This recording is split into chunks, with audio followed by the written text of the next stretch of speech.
Hello and welcome to the MBOM podcast, where you will learn to master the business of yoga with guests from around the world who have experienced becoming successful yoga teachers, studio owners, and much more. Now, here's your host, Amanda Kingsmith. Hello and welcome to another episode of the MBOM podcast. My name is Amanda and I'll be your host for this and all episodes of the show. This episode of the podcast is brought to you in part by Be Yogi. Be Yogi is an online resource dedicated to providing yoga teachers and students with the inspiration and information and insurance they will need during every step of their yoga journey. Be Yogi has drawn from their knowledge of the yoga world to not only create incredible content, but to also provide yoga and wellness professionals with the insurance coverage they will need to expand their careers. And I don't know about you, but I know that I run into a lot of places that won't let me teach or offer anything if I don't have insurance. So this is definitely something that if you don't have, you'll want to get. And they have an incredible things like online teaching coverage. So no matter what style you're teaching or wherever you are in the world, give yourself a little peace of mind knowing that you are covered should something happen. Head on over to beyogi.com/MBOM, so MBOM, to learn more or to get coverage today. This episode of the podcast is also brought to you by Fave Yogis. The Fave Yogis app is back with new features for teachers. You guys might remember from a few months ago, I had the CEO of Fave Yogis on the podcast. He told me all about his yoga journey in combining yoga with tech, which I think is so unique and so cool. As well, they sponsored the podcast for a number of months, and I love the partnership that I have with Fave Yogis because they really are an app that's designed for you and for me and for all of us yoga teachers out there. Now they're back with even more features that allow you to create and manage your own private classes. You can make payment and registration a breeze. Do you have regular private clients? Make life easier with autopay. Forget about remembering to Venmo, or if you're Canadian, you can't even do that. We've got to use cash, PayPal, or direct e-transfer. Sure, it's not that difficult, but the use of autopay to enable repeat payments is so much easier. You can also keep your calendars in sync with classes. Google Calendar integration automatically updates both teacher and student classes when you make changes from your Fave Yogis app. It's still just your yoga. Teachers add classes, students add teachers, teachers and students stay connected. Head on over to faveyogis.com to get your Fave Yogis app or to the App Store on your device and download Fave Yogis. It's FAVYOGIS. Make sure you use code MBOM, and let them know that I sent you. All right, on to today's episode of the podcast. I am super excited to be joined by Charlie Reid from Charlie Reid Fitness. And I first heard about Charlie Reid through Jules Mitchell. I actually did one of their online programs that they did together. And then when I was in Golden, British Columbia last year, Jules was referring to Charlie a lot. And I was just really amazed to hear about what Charlie's up to in the fitness world. And I was thinking about how it would be a really cool episode of the podcast to not only talk about a little bit about like the world of fitness and kind of how the business side of things runs for somebody who runs an entirely private client-based business, which is really how personal training is.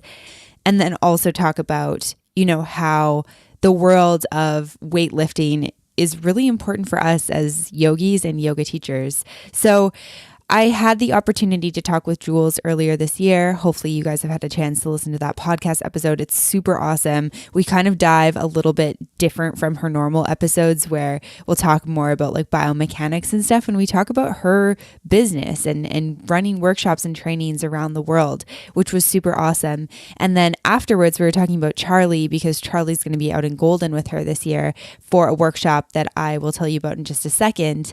And she's like, I think you need to have Charlie on the podcast. And I was like, I think so too. And so thank you to Jules for connecting me with Charlie. This was a super, super fun conversation. Definitely a little bit different than some of the other episodes, but I think there's a lot of value here to see how somebody in the fitness world has a business that's quite similar to what somebody in the yoga world could have. And just looking at the mentality, the mindset, how to get clients, and how to just be really great at what you do. So before we dive into the episode with Charlie, I just wanted to tell you a little bit about the training that's going to be happening in Golden, British Columbia this summer. So the training will be happening at Golden Lotus Yoga Studio in Golden, British Columbia. And Golden is about an hour and a half west of Banff, about 3 hours west of Calgary, and I guess like an hour and a half from Revelstoke. So it's really in the middle of the Canadian Rockies, which is super awesome. And the training is going to be taking place from July 12th to 14th. And it's going to be a 3-day course that focuses on resistance stretching as a practice and an assessment tool. And so as a yoga teacher, I feel like it's easy to think like, oh, resistance stretching, I'd rather do just like a course on anatomy.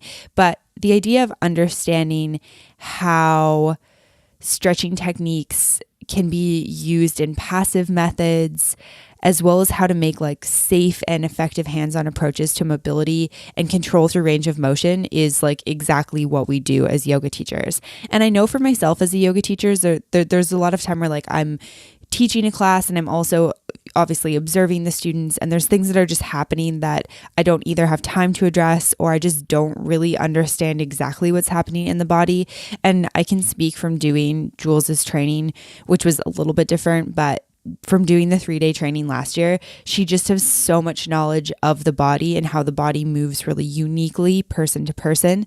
And it just left me feeling like way more confident. So if you are in the area or you're wanting to take a trip to the Canadian Rocky Mountains, I will be at this training, and this is not sponsored. This is not paid. This is just like me genuinely really loving the fact that Jules is going to be coming with Charlie to Golden, which is so close to my home. It's a really amazing opportunity to get some great continuing education hours with a really, really, really phenomenal group of teachers. So if that's something that you're interested in, you can head on over to goldenlotusyogastudio.com, and it's under the training section.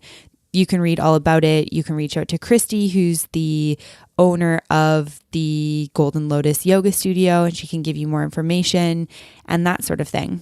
All right, that's all for now. And without further ado, here is Charlie. Welcome to the podcast today, Charlie. I'm super excited to have you here with me today. Yeah, always an honor to chat with you and share whatever I can for your listenership. Yeah, I'm excited because I talk primarily with yoga teachers, and you do more personal training, fitness coaching, but also working in kind of the yoga space. And I discovered you through Jules Mitchell. So I'm excited to kind of like integrate what you do with some of the conversations that I'm used to having and dive into like the whole business of what you do. But before we get there, I want to back up. Can you tell me a little bit about like how you got into personal training and fitness coaching? Wow. Yeah. I try to get more streamlined when I answer this question. But I'll try to piece it all together. I got my undergraduate degree. Let's go back before that. I was a overweight teenager in high school. So like a lot of folks who got into fitness, they had a personal story, whether it's through sports or a coach they had, martial arts or dance or something like that. I was just an overweight teenager and lost about 50 pounds in high school. Wow. So that kind of started my journey, but I was really kind of a music kid. I mean, I played guitar when I was a teenager. I tried to skateboard and just wasn't good at it. So movement, even though I had some history in sports with baseball and soccer and skateboarding and whatnot, I wasn't really considered like a movement kid. But I had a really positive experience, a powerful experience in high school losing weight. And I actually went to college to major in film initially and realized I didn't want to live in Los Angeles and shine light canisters and be a gaffer or something like that. So I said, well, I was already spending so much time reading everything I can get my hands on in regards to fitness, health, nutrition, training and whatnot. So San Diego State, where I got my undergrad, had an excellent exercise science program. And so I figured I might as well get my degree in that, which I did. And out of college, I worked for a company called the Egoscue Method for about a year at the headquarters clinic there. The Egoscue Method is kind of like a postural alignment exercise therapy method. So they deal with people that are in chronic pain, or they also had at the time a what they called the Patch. I believe they might still have that, the Patch Fitness, which was their kind of athletic sector. But I did that for a little bit and then moved up to San Francisco after that. And continued personal training while I was pursuing my graduate degree, which I actually didn't end up finishing. Got about a year into that program. And so I didn't really seek out personal training. It was one of the things that I kind of fell into. And part of that reason is it fit well with my schedule. I could be autonomous. I always liked working for myself. And I just got to work with a diverse clientele. I could pick my schedule. And so here I am. I've been doing this for, now over a decade, 12 years, I think, at this point.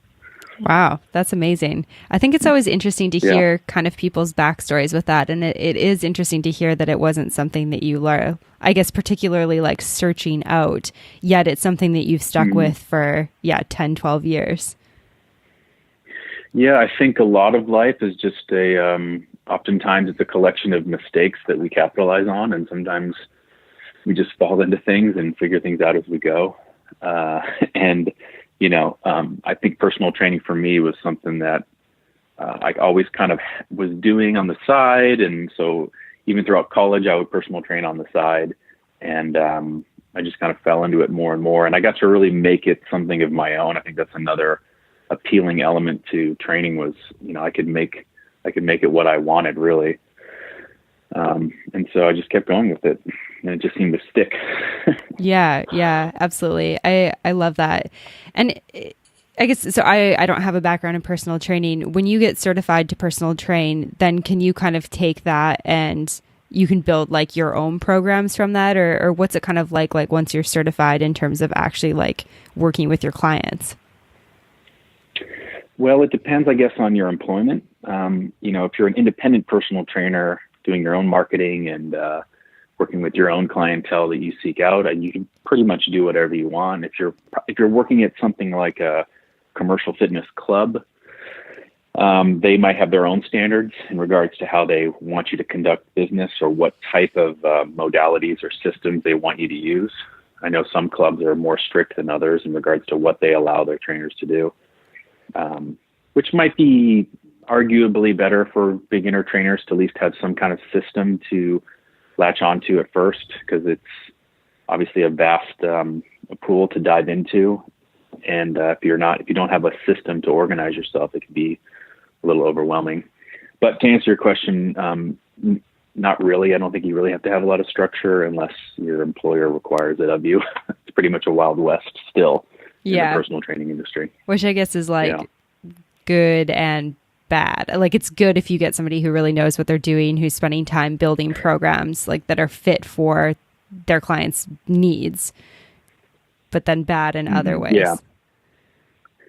Yeah, there's a lot of freedom there, but with freedom comes responsibility. And what we don't have, and it might be similar with the yoga community, is in that we don't have a lot of mentorship.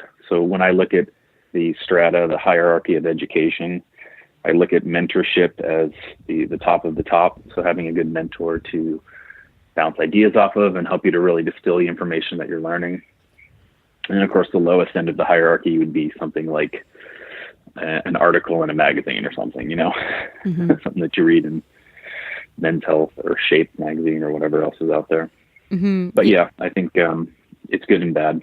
Yeah, absolutely. Yeah, I mean, the yoga world is very much the same way now, and I feel like I haven't been in it long enough to speak from personal experience, but from more senior teachers that I've talked to, it's very much like changed. Like, the yoga world used to be more traditionally, like 20, 30, 50 years ago, was the type of thing where you worked with like one teacher for like years and years and years, and you refined your practice for like years and years before you were actually going out and teaching.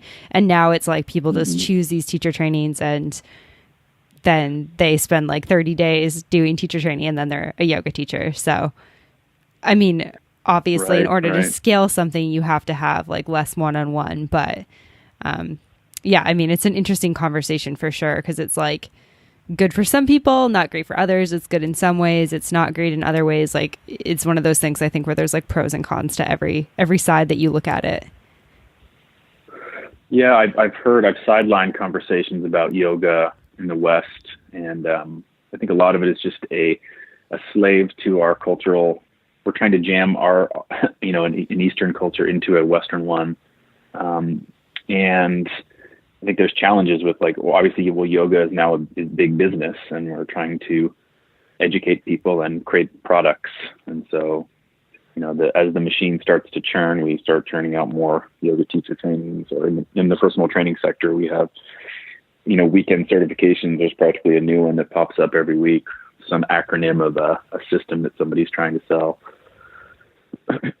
Yeah, absolutely. Yeah. Can we talk? So I know quite a bit about the yoga world, I guess, but I know less about the personal training world. What is sort of, and you just touched on it, but what does sort of the business side of the personal training world even look like?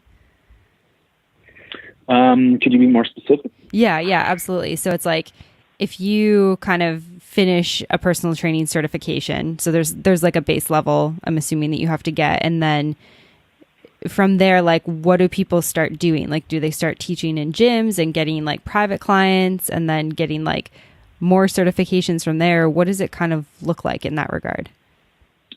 Oh, got it. Okay. Well, I think it can manifest, excuse me, it can manifest in a couple different ways. If you are maybe a younger, a more inexperienced trainer, you might start off at a fitness club where you'll have a team of people that do the marketing in-house. So you have kind of built-in clientele, built-in members, and so you can start building your business that way.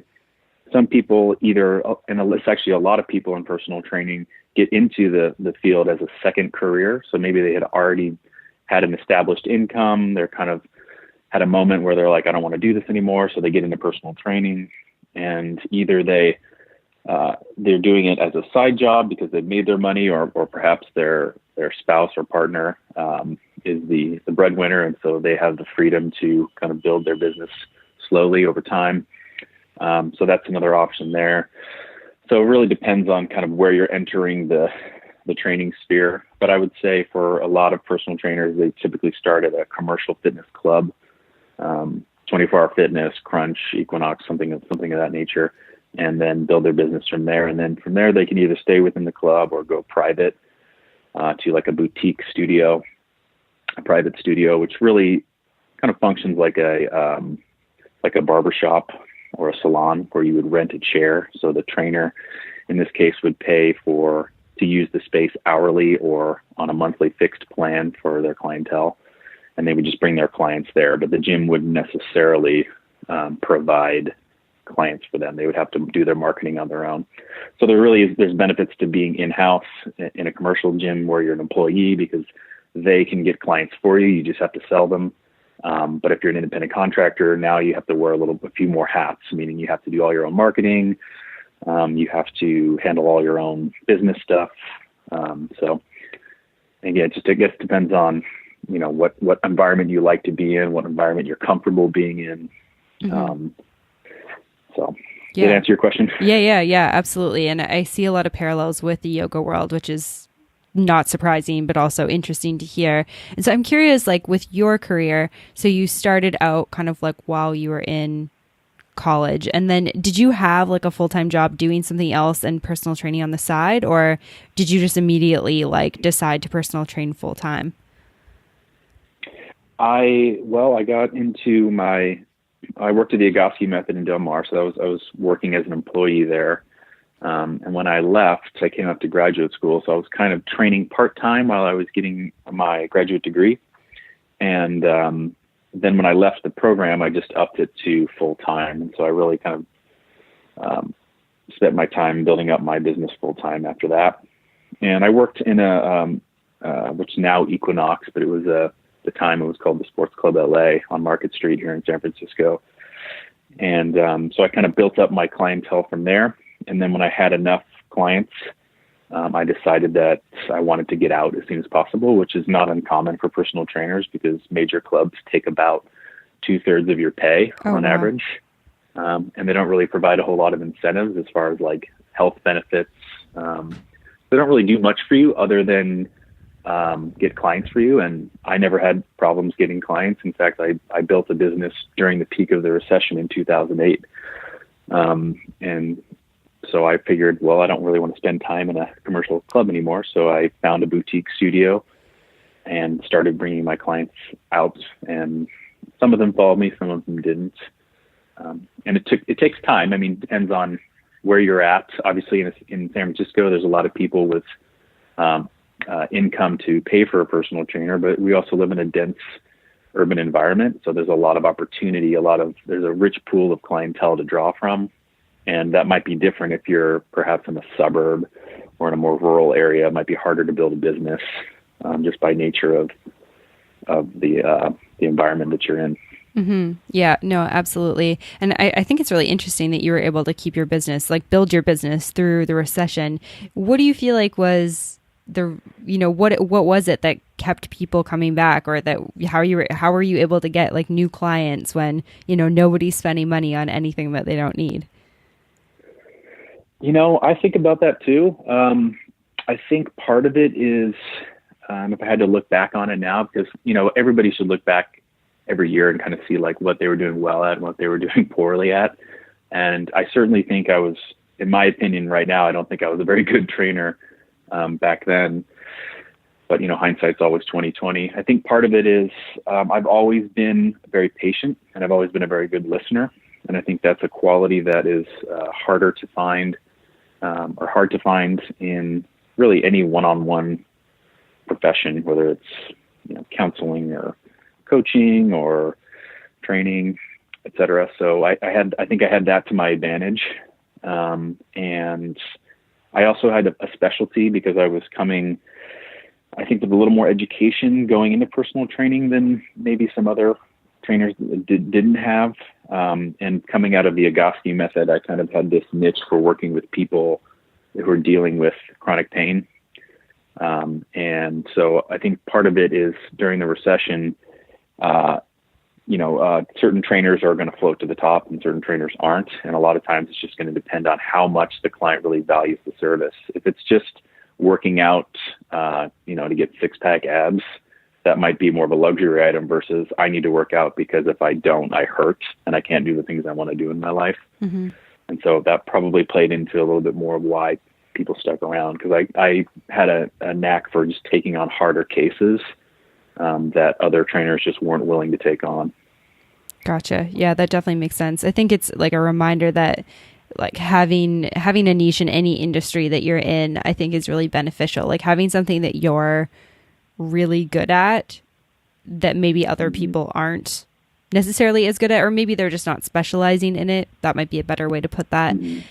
It can just be so important for those times when, people are looking at their bank accounts and it's like, what do I value? What do I not value? I think it's amazing that you're able to offer a service that, people value even when they're being frugal with their money. I think it definitely just goes to show, like, obviously what type of service you do offer. Yeah, I think, and to your point, I think the best trainers, best practitioners, not just trainers, really have an eclectic tool set to serve their clientele. And the ones that tend to stick around have options for their clients and are able to deal with have contingency plans in place when they can't do what they want to do, right? Whereas if you're like, and this is what bugs me about a lot of marketing, is everybody says, oh, you have to have this niche to sell stuff. Mm-hmm. And like, I'm a kettlebell trainer, or I only do TRX training. And I always found that kind of absurd. And I never liked that. And honestly, I never really needed it to build a business. And that's just my bias. I'm admitting that I'm not a very good business person, quote unquote. I just did well, possibly in spite of my poor business acumen. But I never liked this idea that I had to have this kind of specialized niche, even though I'm sure people found me from word of mouth and kind of declared a niche for me. Which tends to, it's almost like it's a self-organizing phenomenon. You find people gravitate to you for whatever reason, either from what they see or what they hear, or maybe just in conversation with me or with somebody else. So yeah, I lost my train of thought. Where were we at? No, so I like where we were going with that. I think that, like finding a niche is a really kind of interesting sort of topic to think about with like yoga or personal training, because I work with like a lot of newer yoga teachers and they're like, well, how do I find my niche? And I'm like, well, you kind of have to like discover it. It's not like something where you like pick it out of a hat and you're like, okay, let's like roll with this. And you could definitely like try that method, but you'd have to be really open to the fact that like, okay, maybe you try like teaching pregnant women and then you realize you don't like that. Maybe you try teaching kids and you're like, okay, like this is more my vibe. This is my jam. But I think that kind of maybe what you were saying, or to what you were saying, it's kind of interesting to go, like, you start teaching, you find things that you're good at, that excite you, that you're passionate about. You start working with clients. Clients resonate with what you are doing. They tell other people about it. And it kind of becomes like you have this niche without you ever being like doing really like anything to kind of like put a label on yourself or to put a poster together that says like, come check me out, I offer this thing.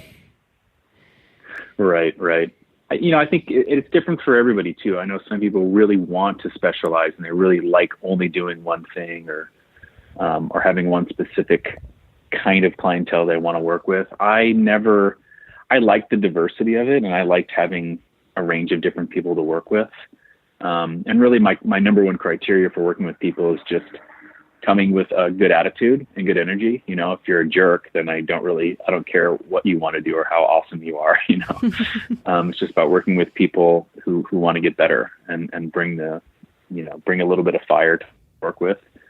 And I also think for younger trainers, they should learn how to be good generalists first, because if you choose a specialty later, it gives you kind of a broad skill set to draw from, and you just end up learning a lot. And, when there are times when client pool is perhaps low, if you have the ability to work with a diverse group of people, then I think your options are going to be better for you to thrive.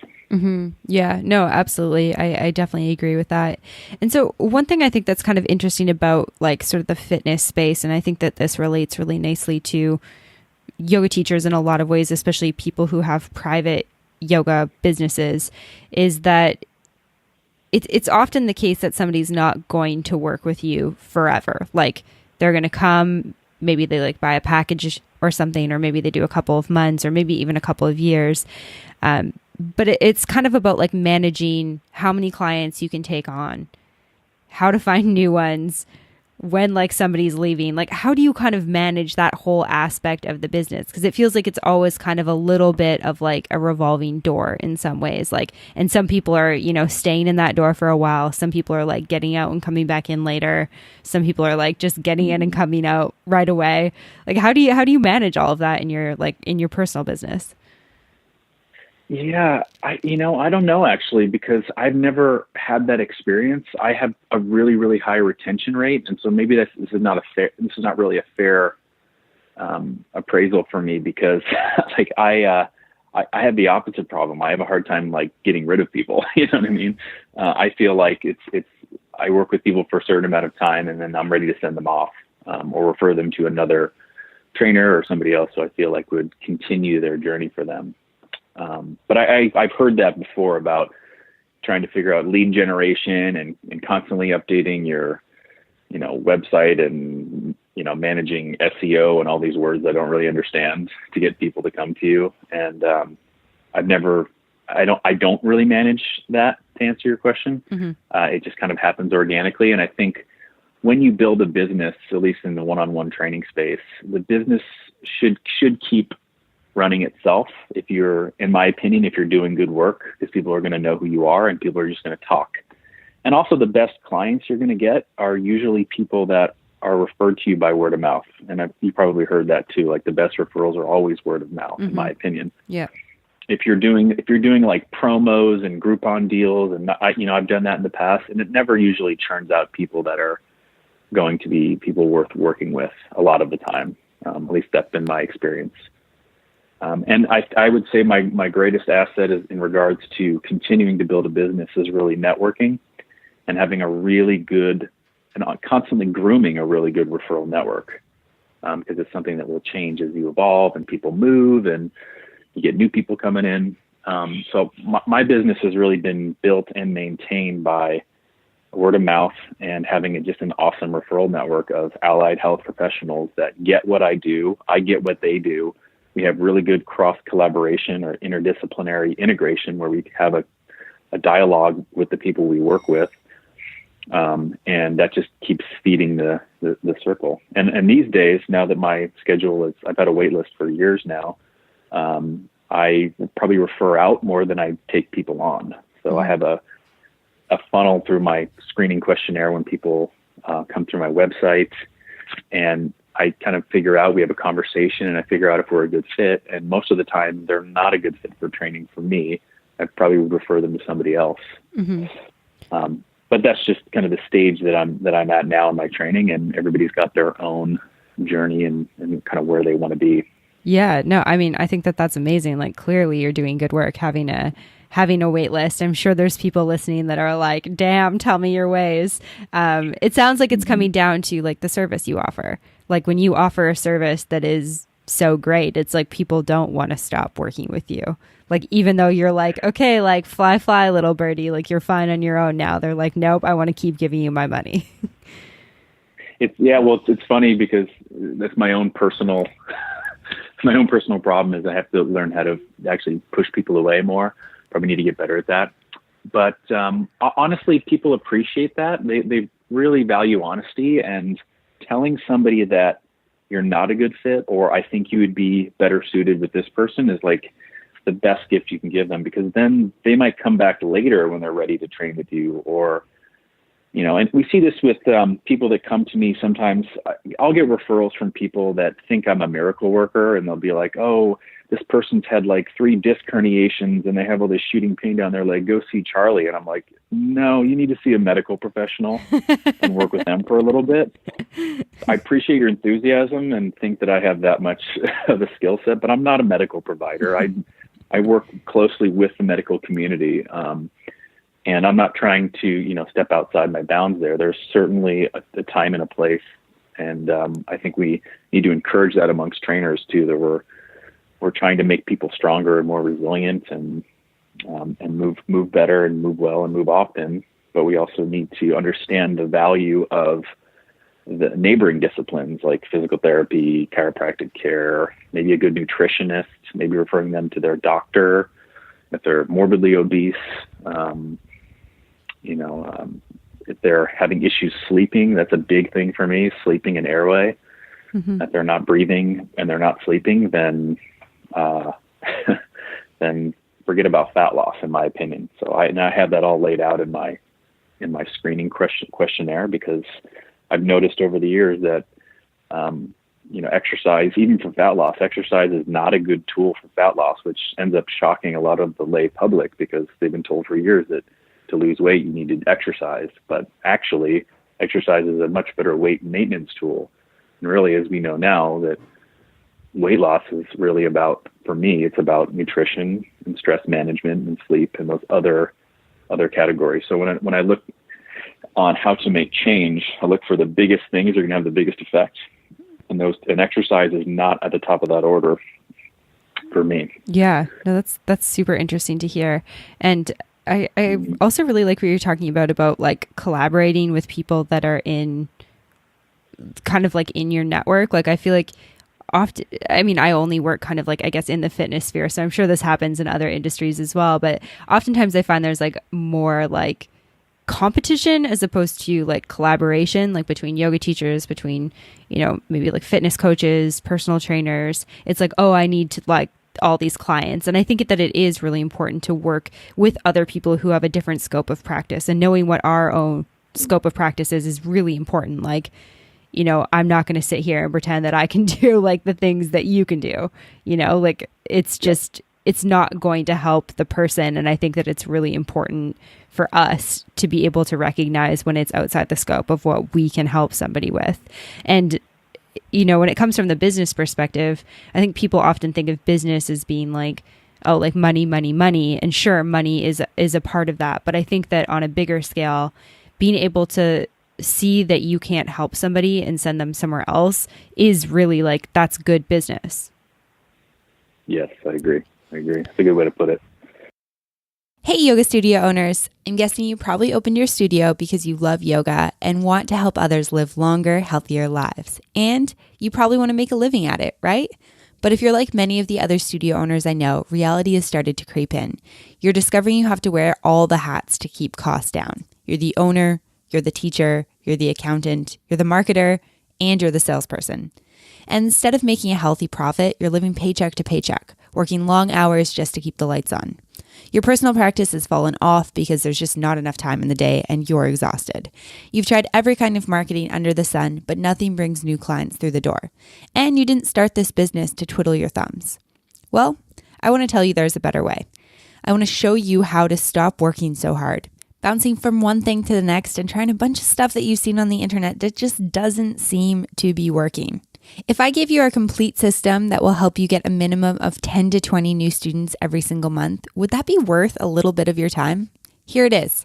Ron Medlin and his team at getyogastudents.com has developed a 3-step system that will help you quickly grow your yoga studio to 6-figure profits and beyond without being shackled to your business. So if you're ready to grow fast and you'd like the blueprint to help you get started, visit getyogastudents.com today to get the exact system Ron and his team uses to help his yoga studio clients add 10, 20, or even 30 new students every single month. Head on over to getyogastudents.com and book your free consultation today. All right, back to the podcast episode. I think people get caught up in like, oh, how do you make money, or it's all about money. And to me, I'm like, it's not just about making money in any way you can make money. It's about making money doing service. Like, we are service providers, and so we need to be providing the services that we are capable and good at providing, not trying to like trick people into something or leading people down a path that we shouldn't be leading them into, if that makes sense. Totally does. I think it's a reflection of a scarcity, a fear-based mentality of it's almost like this hoarding effect. Mm-hmm. We're like, oh, there's only so many clients. I have to make sure I hold on to them. And I think that letting go ends up giving you more clients in the end. And that's certainly been my experience. There's these weird paradoxes of business that, referring people away or telling people they're not ready, or even things like upping your rates. Like, every time I up my rates, it's like I get more people, which is so backwards. Yeah. You think like, oh, if I'm cheaper, I'll get more people. And it's like, no, because for whatever reason in their brain, they think, oh, he's charging more, so he must be worth more, right? Mm-hmm. Yeah, I mean, people value things they pay for. That's totally true. And I work with a guy who at the gym I'm at now, and he's much better on the business side of things. And I've learned so much just from him on the business side of things. And I undercharged my clients, for years. And I still see trainers out there that I think are worth more, and they end up undercharging. But we also I feel like we don't have a lot of, at least when I was coming up and training, a lot of guidance on conduct your business and how to create value and have other people understand and really communicate that value to your clientele. Mm-hmm. I mean, absolutely. It's very much the same in the yoga space. And I think it's shifting maybe a little bit. Like, there's more people definitely like talking about it and educating on it. But, there was certainly nothing in like the first training that I took around like, hey, if you're going to work with somebody one-on-one, what do you ask for? What do you charge them? It was like never a conversation that we had. So then it's like you step out into the world and you're like, well, I don't know what to charge them. And people are like, well, figure out what you're worth. And you're like, I don't know what I'm worth. Minimum wage. Yeah, exactly. Well, and also I think people get into yoga and training for the love of it. And they just love to move, and it's something they're really passionate about. And sometimes it's hard to put a monetary value on that. Absolutely. So yeah. How do you put a dollar sign on something that you love? It's like somebody asking or if you're working, go ahead. Or, if you're working with somebody that you really enjoy, and, I think every trainer and yoga teacher can probably attest to, there are certain people that they work with that are like, man, I wish I could charge this person like twice as much because they're a pain in the ass, and then some people that they're like, man, I would train you for free. because Totally. they're so awesome to work with, and I learn so much, and get so much joy out of the process. So. Yeah, I can definitely relate to that from the side of working with private clients as a yoga teacher, for sure. And it's interesting how it works. I'm curious, do you have, you said like clients tend to stick with you longer and you have like less of an issue with like finding clients. Do you have any sort of things you do to maintain clients, or is it kind of just like the nature of what you do with working with more people with chronic pain that, it's not just about creating like a 12-week weight loss program or something like that? Yeah, I think I'll attribute part of that to my eclectic skill set. So, I have, again, I'm not just a one-trick pony, so I have a lot of options for people to explore movement with, and I don't ascribe to any one system. So that might be part of it. But I think also I'm a good listener and fairly easy to get along with. I think people with really strong personalities, for better or for worse, don't tend to hang on to clients as long. And so not that's not a judgment call at all, but some people end up just getting tired of certain personality types, and I'm a pretty easygoing guy. And so maybe that plays into it. But maybe I'm also the wrong person to ask on why people, stick around with me longer than others. Yeah, no, I was just curious if there was any if there was anything special that you did, but I think it might just be like who you are. Like people like what you offer and they like you. And also add too, like I'm really passionate about this, and I'm constantly learning. And I think that's exciting too. Like my clients get to see me evolve and change, and, I don't get stuck doing, the same thing year after year. I have a guiding set of principles. And so I have some baseline stuff that I try to do, but I'm always trying to evolve and learn. And I think a lot of my clients find that seeing me go through that process and using me as a resource for staying current with what's coming out in health and exercise is also really valuable to them. There's new stuff's coming out on gut microbiome, or, new forms of training, or, diets and different exercise equipment and whatnot, kind of like a sounding board for them to kind of a BS filter, because clients, when they train with you, they usually come to you on Monday morning. They're like, hey, I heard of this new thing. What do you think of it? And so part of that is like staying current on all that stuff and helping them to navigate a lot of noise in the health and fitness space, which there's a lot of. There is a lot of that. Totally like random, but do you have any like go-to resources for that type of stuff? As you said, microbiome, I feel like my like entire face lit up. Like I'm kind of a dork about things like that too, but there is a lot of noise, and sometimes you read stuff and you're like, is that a thing I should be doing? I'm not really sure about that one. Yeah, there's actually some really great stuff. Obviously just reading the literature, if you know how to decipher literature, or at least have some semblance of how to do that, obviously reading journal articles on it is the best place to start. Mm-hmm. For a lot of nutrition stuff, I like Saul Orwell's site, examine.com. And I think Kamal Patel is the other one that runs that site. And they do like supplement reviews, and they're pretty evidence guided. I really appreciate that. Another website, I think it's called, specifically talking about like nutrition stuff, I think it's called Diet versus Disease. dietVSdisease.org. And I feel like he's fairly science-based. In fact, his site says science-based, independent. Mm-hmm. So those are the kind of sites I look for. If somebody's like selling supplements or a supplement line, I'm a little bit hesitant to kind of trust their information. If they're just like a scientist or a scientific journalist or something like that that's reviewing things, they tend to be a little bit more objective, in my opinion. Gotcha. Those are the sites I look for. Yeah, that's awesome. Thank you for that. I'm definitely going to check those out. Because there's like, there's so many health trends going around. It's like you kind of have to definitely figure out, like, you have to like wade through to figure out what is going to actually work for you. Totally. I mentioned kind of two nutrition sites. Another one is precisionnutrition.com. That's John Berardi's group. I have nothing but good things to say about them. And they do a lot of great stuff with behavioral change.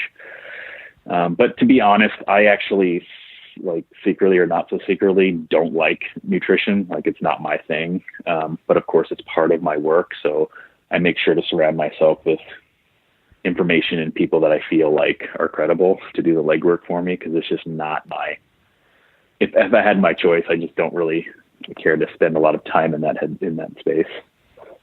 Okay, I'm curious about this. Like, in terms of, like, when you're working with clients, I feel like, people link diet and exercise very closely. So when somebody's like, okay, I'm like doing this training plan now, like, what do I eat?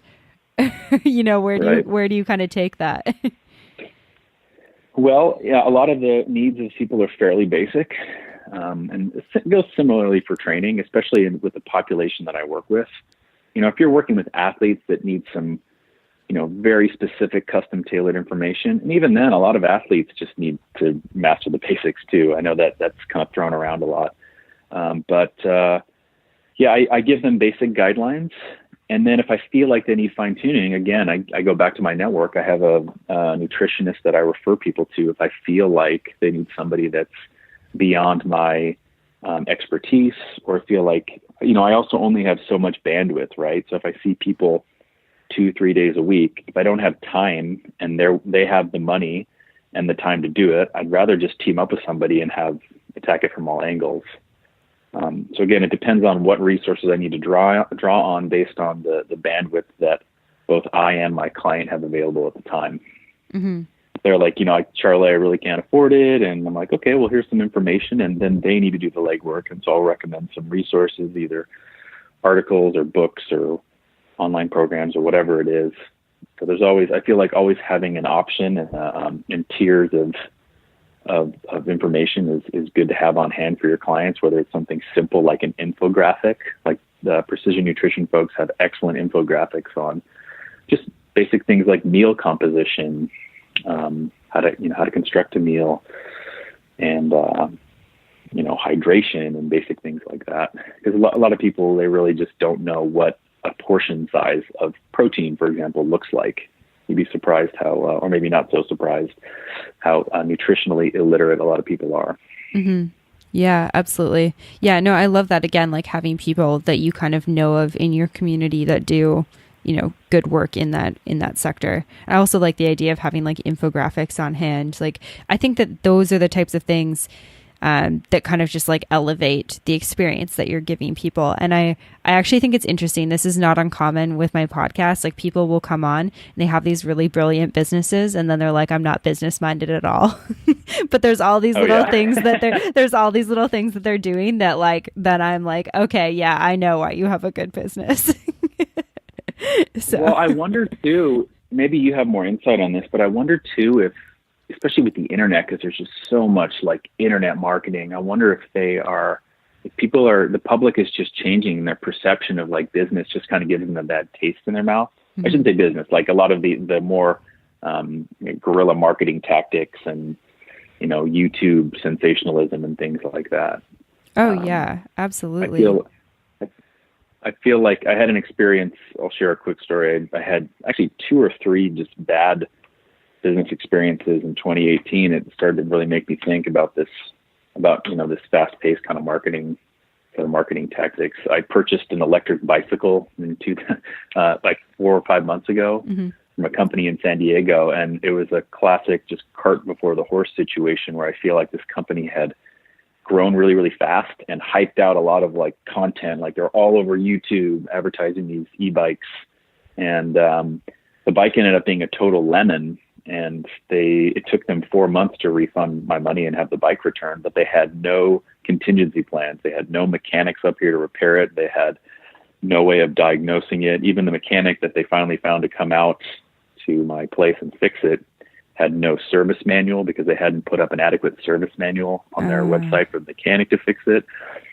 And I had a couple of other instances with products like that where, perhaps in the old days, it was a bottoms up process where a company would become successful on a small scale.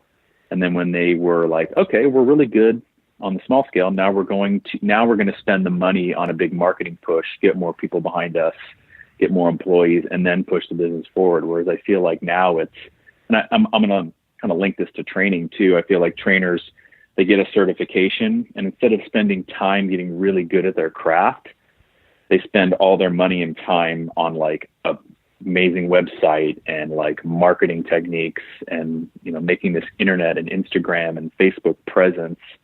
But then underneath that, there's the skill isn't there. So we're creating this facade of quality, which honestly, it takes time. It takes time. And there's a certain level of expertise that just comes with being in the trenches.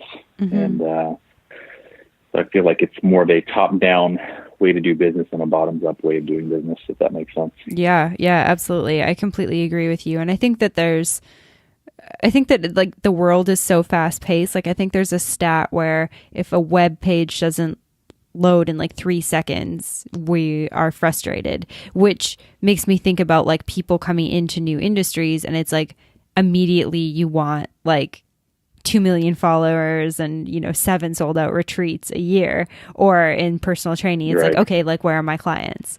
And I think that there is definitely this like patience that needs to be there, and also hard work. Like you need to put your time in to hone your craft and to continue to get better at it. And I think that that is something that will show up regardless of how good your marketing is. Like you could put together the best marketing campaign, but if somebody comes and works with you and your service isn't good, you're not going to get that word of mouth referral, right? Like you haven't earned their trust because you haven't delivered something that's amazing that they love. Yeah. And I think also I feel, and I don't want to project, but I feel like when we're trying to outwardly project onto the internet and gain, let's say, a series of Instagram followers, we're trying to fill our cup with meaning from the outside in.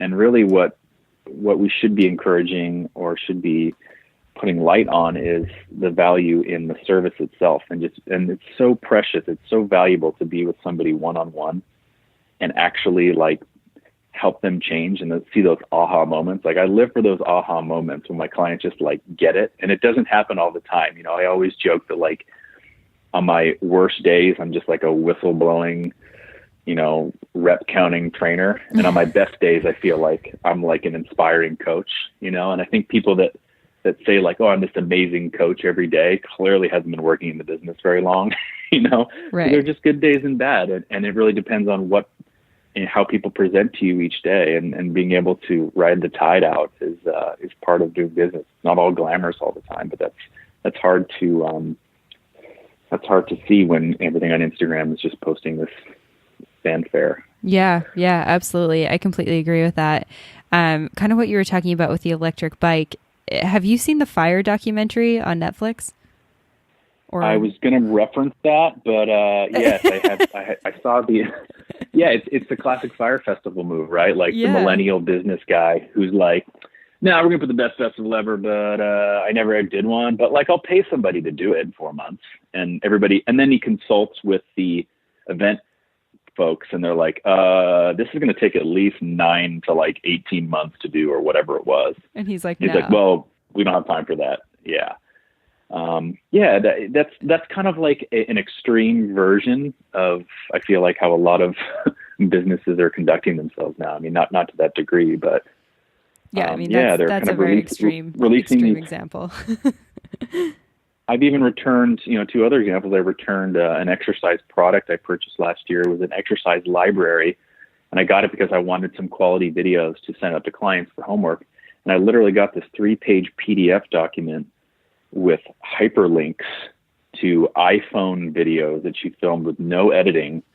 And it had vertical video syndrome. I don't know if you're familiar with that, where they didn't turn the camera to the side. You have those 2 black bars on the side of the video. And so I emailed her and I'm like, I think this product was about $200. And I said, I could have made this. Like, this is not a product. This is just like random home videos you have on your iPhone. Right. And then I had another instance of a piece of tech I purchased that it's an Italian company, and the device broke, and they're like, we don't have the inventory to return it yet, so it might be a couple of months. And it's like they didn't even bother to. Again, they don't have any contingency plans or maybe they don't have the funding to refund people when stuff goes wrong, right? So they're just riding so thin. I mean, there's like so many kind of examples of that, but I think, kind of the business model of like, let's sell something before we've actually got it, I think is a very sort of like slippery slope. Not to say that it can't work and people can't produce great things, because I think there definitely are instances where you can. But when I was watching like the Fire Festival documentary, I mean, I was getting so much secondhand embarrassment the whole time, because it was like, this is such a hot mess. Right. Like just right from the get-go, I was like, this seems like such bad organizational event planning. Like, I don't know how this is continuing to happen, but it's like, selling a high price ticket to something that you don't have just feels like, like advertising a product that's not creating, and then going out and creating something after you've already sold something just feels like it just feels, I don't know, icky, I guess. Right. But I mean, I wonder if we're going to hit a tipping point eventually where, the consumer will get smarter and evolve, I hope, but I really don't know. Yeah, Even Tesla, I think we will. Tesla, the Model 3 Tesla got pretty not great reviews on Consumer Reports from what I heard. I didn't actually read it, but Tesla is this, coveted company for breaking the mold of what a car experience is supposed to be all about. Yeah, I mean, if that's happening, to somebody that has, or to a company that's like, worth millions, if not billions of dollars, then I think it's a reminder for us little guys to kind of take our time with these things, do things strategically, be patient as we grow, don't put things out there that you can't deliver on. I think it's just a good reminder for all of that stuff. Yeah, and I'm hoping that, this one-on-one time is just going to become more valuable, and people are going to see how important that is. I mean, community is important already.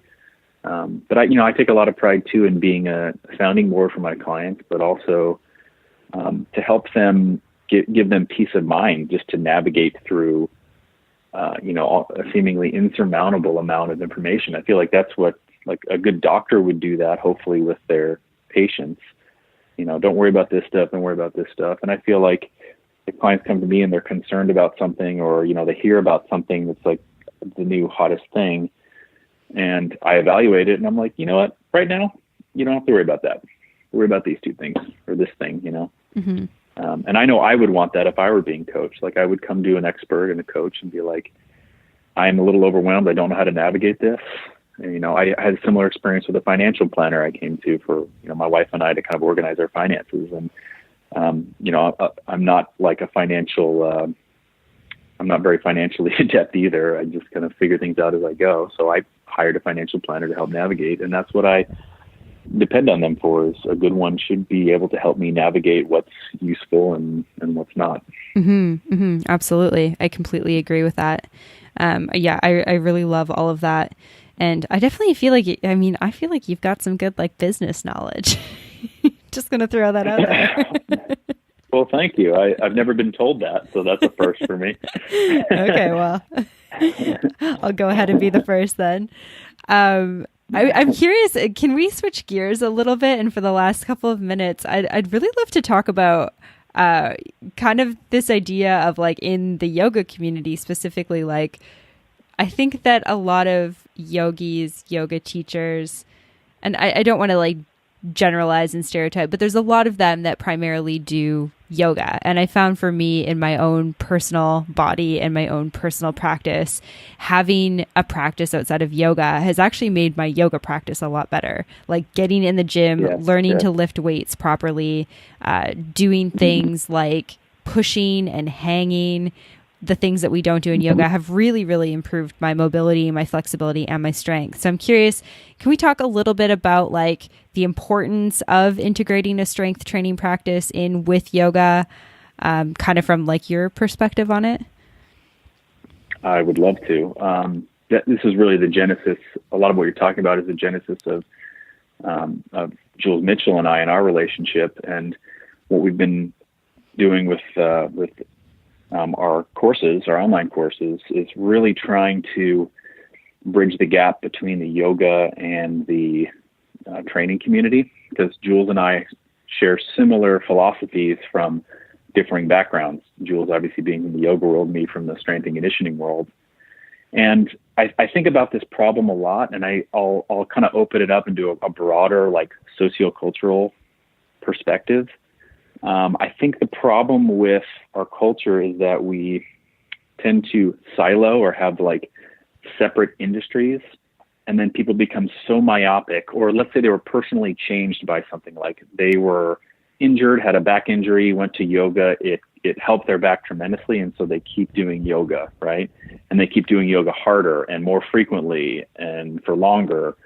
And then they realize that yoga, the dose becomes the poison, and then yoga starts injuring them. And I can make the same argument for strength training. Maybe you had a young kid who was insecure, who started lifting weights to build confidence and started building some muscle, and that became his outlet. And eventually he lifted so much weights that he got injured, and now lifting weights didn't serve that person anymore. And so what I mean by all that is that we can't truly separate biomotor abilities. And what I mean by biomotor abilities, are you familiar with that concept? Flexibility, coordination, stamina, all of those qualities that make a good mover, I'll say in quotes, because I don't know what a good mover is. Yeah. But I'm a principalist, and when I look at the body, I try to look at all of these qualities and see which buckets are being filled and which buckets are not. And that's kind of hard to teach others because it's so broad, it's so vast. But the goal in at least from an education standpoint, when I teach courses, is to try and make those things simpler. And so in the yoga community, what I see is that yoga folks tend to be a little more biased towards obviously the flexibility side of the equation, but they neglect these other biomotor abilities like strength, like power, like moving quickly and explosively, maybe cardiovascular exercise. And also there's a genetic component to that, meaning that some people's genetics predispose them to being better at certain things than others, right? So people tend to gravitate to things that they're really good at. Like, how many times have you been to a yoga class and that yoga teacher was an ex-dancer or a martial artist? Yeah, I was a dancer growing up. Very, very good, right? Or how about the strength guy that was just always strong? He played football, and then he realized he got injured in football and couldn't play football anymore, so he just went to the weight room and got really big and strong. Right. And then what we try and do is put our own bias on other people, saying, well, you need to do more strength training. Well, you're not flexible enough. You need to do more sun salutations. And I don't look at the body that way. I don't look at people's, I try not to place people in boxes like that. Mm-hmm. And so when I evaluate what people's needs are, I try and take in a profile for them, what I would call a movement profile, and figure out what buckets are not being filled. And that also might change at different times in their life. Like, when you get older, you're probably going to do less heavy lifting. You're probably going to do more stretchy things and cardiovascular things. And, because as your physical gifts fade, some other things should start to replace those things, right? So I kind of jumped around a lot there, but that's like a general, like, broad-based overview of how I kind of evaluate that problem. And when Jules and I teach like courses like our resistance stretching course and our mobility-based conditioning course, that was really an antidote to what we saw as the problem, to fill in these buckets within the yoga community that were not being filled. Right. Yeah. And I purchased your mobility conditioning course, and it is freaking hard. Like, and I like stuff like that. Like, I don't look at like hard work like that. Like, man, I hate these guys for making me work hard. I feel like it's so humbling. It's like, okay, here's the work that I need to do in my body. Like, if this is really hard for me, and this is kind of like the starting point for it, this is a weakness in my body. It's an opportunity for me to grow. And I think the more I've kind of delved into that section of, I guess, more of like the strength side of things, I feel like there's been so much of that for me, because growing up, I danced, I was flexible. I could do all the things I needed to do for that. Yoga was a very nice, natural transition for that. I was like always bad at sports, so I stayed away from those. And it's like you get into these things where all of a sudden you're like, wow, like I'm really, really weak doing this. like I just can't, So yeah, I think it's definitely a good reminder that we need to have all of those, I guess, like buckets balanced. Yeah, I think we need to be honest with ourselves and constantly be reappraising our movement practice and be asking, is our movement practice really serving us? And that might change year to year, decade to decade. It should be changing because we're a constantly evolving organism. And especially as you get past, 35, 40, we're fighting this state of entropy that we're spiraling faster towards, and we can slow down the velocity of that entropy spiral by appropriately exercising for our own bodies. And that formula, that recipe might be different for different people. Mm-hmm. And I hear your story. Thanks for sharing that, by the way. I hear that story quite a bit within the yoga community, that yoga was really great for them initially. And I also hear from yoga people that they get into it a lot for like the spiritual reasons, or possibly they're battling addiction. And so I think yoga's got a lot of great things to offer on that front, potentially. But yeah, and then 10 years in, maybe it just stops serving them, for example, and they find that strengthening actually makes their body feel better. Mm-hmm. And actually their yoga gets better from doing less yoga. And on the other side of the equation, I see people that were, meathead strength folks. Certainly that was my experience. Like, I got really into lifting a lot of weights as a 16-year-old boy. Is not uncommon to do. And then, I get into my, 20s, and you start having these injuries pop up, and you're like, well, maybe I should do things a little bit differently. Yeah. And so you kind of bump around until you find that formula that really suits you well. Mm-hmm. But I've been really blessed to kind of be able to see. I've always been a big picture kind of panoramic thinker, and maybe it makes me bad at like kind of diving deep onto any one particular area. But I like the puzzle of trying to figure out creative ways of solving problems within our culture. And I think using the systems that we have in place to help people make change is really valuable, as opposed to trying to reinvent the wheel per se. Yeah, absolutely. I completely agree with that. So as a good starting point, so I think there's mostly like yoga teachers listening to this podcast. If somebody's, been nodding along and it's kind of this like, okay, yeah, maybe I should be adding in some different sort of movement practices. I'm going to put a link to you and Jules's course, but in terms of like starting to add that in, is it good to start with a trainer? Is it, starting like once a week, just kind of getting in the gym and getting some different movements? What's kind of like a good starting block for that, I guess? Yeah, good question. You could do either way. I think it really depends on what your comfort level is in the weight room. And I would say just start simple too. You don't have to do the most complicated like kettlebell movements or whatever that you see on YouTube. It could be as simple as even doing, I know this is going to be like absolute heresy, but like even going into the gym and just doing the machines, you know what I mean? Like leg extensions and hamstring curls and chest press and whatever. If that's what you're more comfortable with, then please do that. I think if you don't have something that encourages strength in your body, finding out what you're comfortable with and you're willing to do and have access to, that involves, training with relatively heavy weights eventually. And when I say heavy, I mean that's relative to as far as difficulty. That doesn't mean you have to lift like hundreds of pounds right away. But, going to fatigue, where you're actually taking the muscle to fatigue, is a good place to start. And, you see in yoga, you're doing a lot of things at end range, typically passively holding positions at end range, but encouraging a contraction throughout a range, I think, is a valuable motor quality to have. And also just for, bone health, metabolic health, there's risks for, osteopenia and sarcopenia, bone and muscle loss as you age, especially for women. It's a big concern with a lot of my female clients. Strength training is such, if there was a panacea, it would be strength training, especially for women, because there's so many hormonal issues, especially around the perimenopausal period. And that, we could have a whole other podcast talking about the tragedy that is fitness for women in their perimenopausal period, before, during, and after menopause, because they unfortunately become, an unfortunate, what word am I looking for? Victim of the commercial fitness industry, because a lot of our boot camp style, high intensity group exercise classes are just not good for perimenopausal women. It's disastrous for their hormonal health, and just like their energy levels, and like orthopedically, it's not usually a good option, but that's kind of, we have a consumer driven industry that people feel the need to get their hit of cortisol and dopamine from doing these high intensity interval classes. Yeah. And also people are so focused on what they look like, right? Instead of how they feel.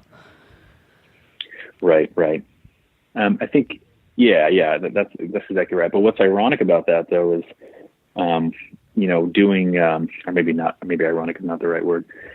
Strength training is one of the best ways to change your physique. And it doesn't have to be like hard, like a boot camp class where your heart rate's at, 180 and, you're barfing. It doesn't have to be that intense. In fact, strength training can be really simple. It can be done 2 to 3 times a week for as little as, 20 minutes. If I had to give a general figure on that, and you could see tremendous progress, especially for beginners that have never lifted weights. And that's where I would start with people. I would figure out what they're willing to do and have some kind of strengthening practice at least twice a week, I would say, if I had to give a general prescription. Awesome. And also the good news, particularly for women, is that women tend to respond on average to more volume than men. And I'm willing to guess that's because women tend to be, usually are more aerobically fit, so they tend to recover a little bit faster. They tend to be less strong than men, at least from an absolute sense. So perhaps they can recover faster, so they can come back again and do it again. So I've had some female clients that can lift weights 4, sometimes even 5 days a week. That's rare. But yeah, women, it's awesome. In fact, I take so much pride in strength training with women. I just love it because one, guys think that they know how to lift weights because they, worked out with their soccer team in high school. Yeah. And but the women I work with are very open to learning and just respond so well to it. And it just enhances everything that they do, whether it's yoga or playing pickup soccer. It just really enhances so much. Whereas guys, sometimes the recipe is a little different. They probably a lot of times might need less strength training depending on what they've been doing. They might actually need more cardiovascular training because they're just strong as heck, but they get winded going upstairs. So their profile tends to be a little different. Yeah, amazing. Yeah. Thank you for sharing all of that. If people are still kind of like feeling uncertain with this kind of whole strength training, personal training type stuff, where can people go to connect with you, learn more about you, learn about your programs, that sort of thing? Well, the best place, probably the only place, is my website, charliereidfitness.com. You could reach out to me there. I have a contact form, and I'm pretty responsive through that, and it goes direct to my email inbox. So if people have questions or want me to help guide them, I'm happy to do that. And my goal is to really make things simpler. I know I kind of gave you a lot of long-winded answers there, but I also am happy to make things simpler too. Jules and I joke a lot about if yoga studios just had a pull-up bar and a space to deadlift, just do like a couple sets of pull-ups and a couple sets of deadlifts for your asana practice, and that would fill in a lot of holes. You know what I mean? Totally. Yeah. One of the studios that I'm a studio manager for that's in Alberta in Canada, he built this big, like, I don't know, it's kind of like a slat wall, I guess, but part of that teacher's classes is like climbing up, and we do like hangs and pull-ups. And it was like the first time I did it, I thought I was going to die. It was so hard, which was super, super humbling for me. Yeah. And then after doing it regularly, I just felt like, it's like when I was hanging and when I was pulling, all of a sudden it's like I'm in plank and I feel like my entire body's stronger. I was like, this is incredible. Like It's such a simple movement that I haven't been doing, that was so hard, that is now getting easier, that is just improving my entire life in this like big, gigantic way. So yeah, I definitely understand the concept of like, it sounds more complicated than it is, but it can actually be quite simple. Right. I think finding those simple things to fill in the gaps is really important. And if you look at yoga as a practice, it has a lot of, pushing based things like chaturangas and, downward dog, et cetera, but there is no pulling asana that I know of. And also it just tends to generally neglect Obviously just strength past a certain level, obviously strength is a nebulous term, but I'm sorry, doing like a warrior one is not really strength after a certain point, because there's this little principle called progressive overload. And that means you have to do more load over time in order to create an adaptive effect. So unless you're doing yoga with like a weight vest or like somebody standing on your shoulders over time, I was thinking like with a child, start doing like your warrior series with a small infant. Exactly. Then you're going to eventually miss. And that's one of the follies of yoga as a practice, is that, and again, yoga wasn't designed to be this, but there are things that you ultimately miss out on. And because we took yoga from in Eastern culture and put it into the West, and now we're treating it as our one-stop shop for exercise for a lot of people, it is going to miss a lot of things. And so we have a responsibility, I feel like, as a culture, which is part of Jules's work and my work, is to figure out, okay, what's working and what's not, and how can we keep evolving? Because the movement practices have to evolve with the culture. The culture is changing. Mm-hmm. And so we have to keep evolving and changing, which is why there are like, new yoga practices and new things coming out, and training in the training world. There are new ways to do things. The functional training revolution came out about, 15, 20 years ago at this point. And so things are constantly changing. So we have to keep up with that. Mm-hmm. Absolutely. Yeah, I completely agree. And I can tell that you're really passionate about this, and I am as well. So yeah, I feel like this is a good place to wrap up before we delve down like a whole other kind of topic. I really appreciate your time today. This has been kind of like an outside of the box conversation for what I'm used to, and it's been so fun. So thank you so much for agreeing to do this and coming on the show. I really appreciate it. Well, it's my pleasure, and I love the pursuit of the question, and I appreciate your input. And I also like out of the box conversations and impromptu conversations. So anytime you want to have any of those, I'm definitely up for that. So Amazing. Thank you. All right, guys, I hope that you enjoyed that episode of the podcast with Charlie Reid. I know it was definitely really fun for me to do an interview that was a little bit different than sort of the normal interviews that we do here at MBOM. So you can find show notes and links and all that good stuff on the website at mbomyoga.com. You can head on over to Facebook to join the private Facebook community at Yoga Business Badasses. You can also follow me on Facebook and Instagram at Mastering the Business of Yoga. And of course, if you have any questions, comments, or feedback, you can always reach out at info@mbomyoga.com. I always love to hear from you guys. And I mentioned this at the beginning of the podcast episode, but if you are available and wanting to do some extra training this summer, join Jules and Charlie and myself in Golden, British Columbia at Golden Lotus Studio, July 12th to 14th. It's going to be a super fun weekend, and you can find more on that at goldenlotusyogastudio.com. And I'll also have a link for that on the show notes so that you can find that at mbomyoga.com. As always, thank you so much for listening, and I'll see you next week. Namaste.